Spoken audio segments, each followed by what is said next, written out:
New Year 2026, so January 2, no? At tayo po ay nag-uumapaw sa pasasalamat sa mahal na Panginoong Hesukristo sa lahat ng kanyang ginawa sa atin last year. Huwag niyong sabihin na, ay napakasimple lang naman, walang ganun. No, no, lahat po ng bagay, bagamat hindi mo naiintindihan, lahat po ng yan spectacular sa mata at paningin ni Kristo. At alam niya ang kanyang ginagawa. Siya ay ating Diyos. Siya ang Diyos na makapangyarihan sa lahat. No? At naway tignan natin ang lahat ng bagay sa lente ng kanyang biyaya at pagmamahal at pag-ibig po sa atin. Kung tutusin po, hindi po maganda ang panahon ngayon dahil ang panahon po ngayon ay humid, napaka-humid. Mag-iingat po kayo. Maski mapatakan lang kayo ng kaunting ulan, yung parang patak lang, no? Makamagkalagnat kayo, magkasakit. Kung hindi na lang kailangan, wag na pong lumabas ng bahay. I-enjoy na lang po natin ang biyaya ng Panginoon sa mga tahanan, mag-Netflix, mag-YouTube, whatever. Basta pangalagaan ang sarili, no? So, ang alam nyo, ang ganda ng ating verse ngayon, no? 2 Corinthians chapter 5. Sasabihin ng iba, ay, 2 Corinthians chapter 5:17, no. Uumpisahan ko po sa 16. Uumpisahan ko sa 16, ne? So ito po siya. From now on, ay salin po ito ng ESV. From now on, therefore, we regard no one according to the flesh. From now on, sabi ni Pablo dito sa turo niya, we regard no one according to the flesh, even though we once regarded Christ according to the flesh. We regard him thus no longer. Ibig sabihin, sa pagkaunawa ko po dito, ang ibig sabihin dati tinitingnan natin ang mga bagay-bagay sa pamamagitan ng nakikita ng mata o nakikita natin, no? Kasi flesh po yan very fleshly yan Yung nakikita ng mata mo, fleshly yan. But sinabi ni Pablo dito, dati ang tingin natin kay Christ ganun din. Kasi dati hindi siya mananampalataya Pero ngayon mananampalataya na siya. Yun lang ibig niya sabihin. Alam niyo yung mga taong hindi mananampalataya, walang interest sa aklat na ito. Yung mga hindi mananampalataya, walang interest sa mga bagay ng Diyos. Walang interest sa Panginoon. Walang interest kay Jesus at sa Bible, no? Dahil talagang meron sila doon tinatawag na old nature na sa kanila pa. Pero tingnan nyo, fleshly pala yun. Yun pala ang flesh, no?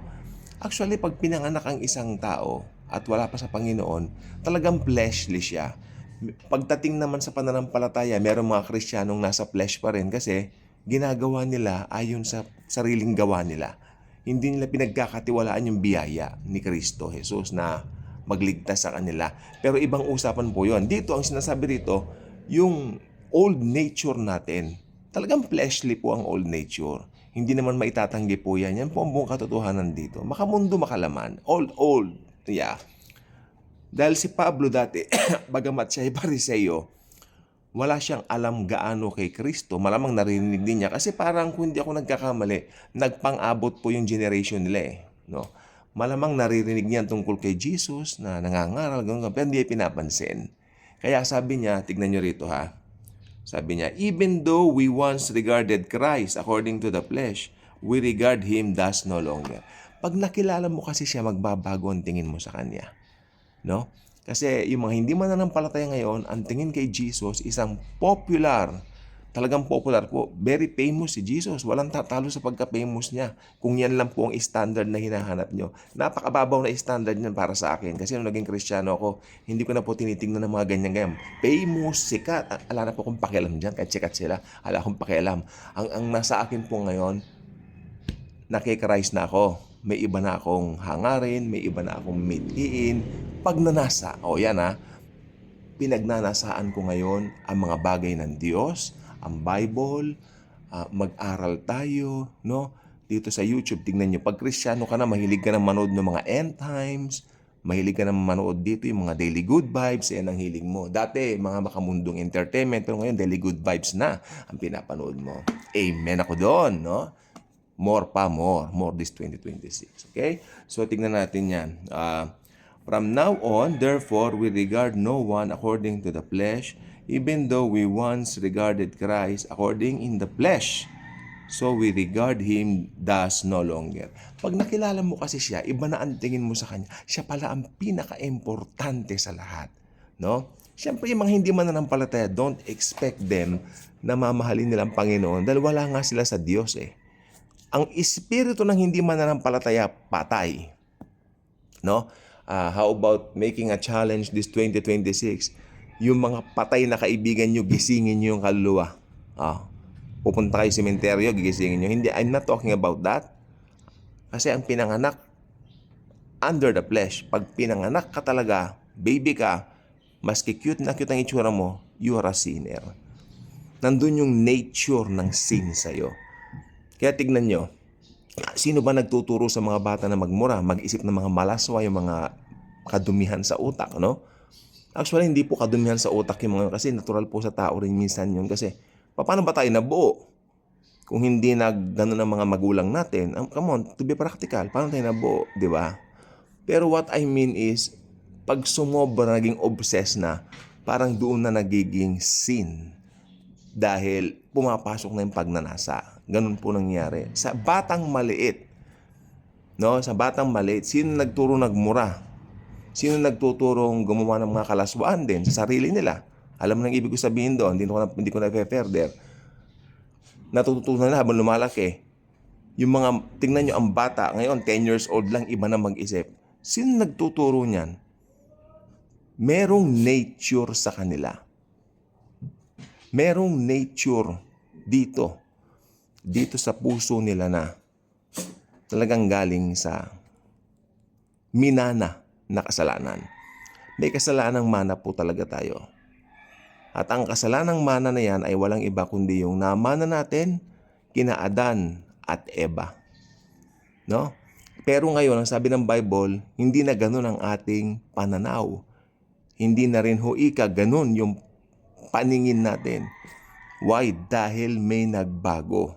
Ito na po tayo, pasok tayo rito at naway itong 2026 makita natin yan. Okay? Therefore, if anyone is in Christ, he is a new creation.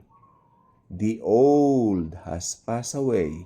Behold, the new has come. Okay, may lilinawin ako rito. May mga nagtuturo kasi na meron daw dalawang nature ang tao pag na-born again siya. Meron daw siyang nature yung dati, nasa katawan pa rin niya, at may bagong nature. Para linawin natin ito, yung sinasabi po rito na may bago tayong nature, yun yung spirit natin. Kasi iyan ang binorn again eh. Klaro na yan, clear na yan.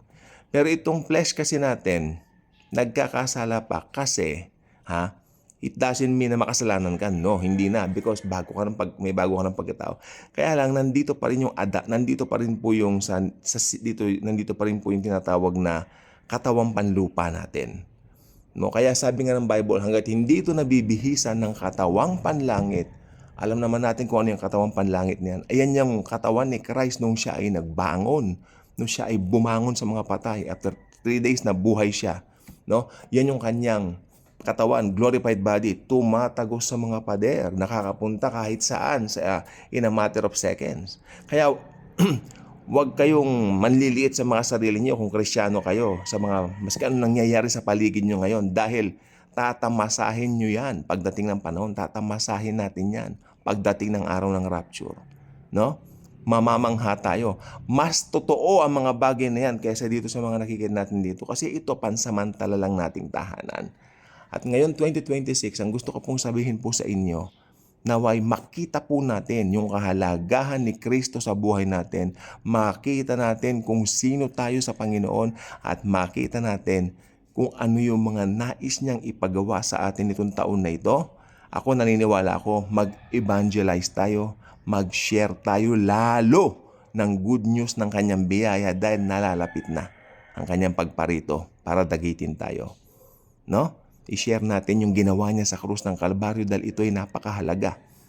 Ito lamang po ang pag-asa ng tao na kapag ka nakarinig ng ebanghelyo, maliligtas po sila. Ka-good vibes ka na po ba? Kung hindi ka pa ka-good vibes, inaanyayahan kita maging ka-good vibes by clicking the subscribe button. Hindi ka magsisisi pag nag-subscribe ka rito dahil wala ka ibang marinig dito kundi si Jesus lang.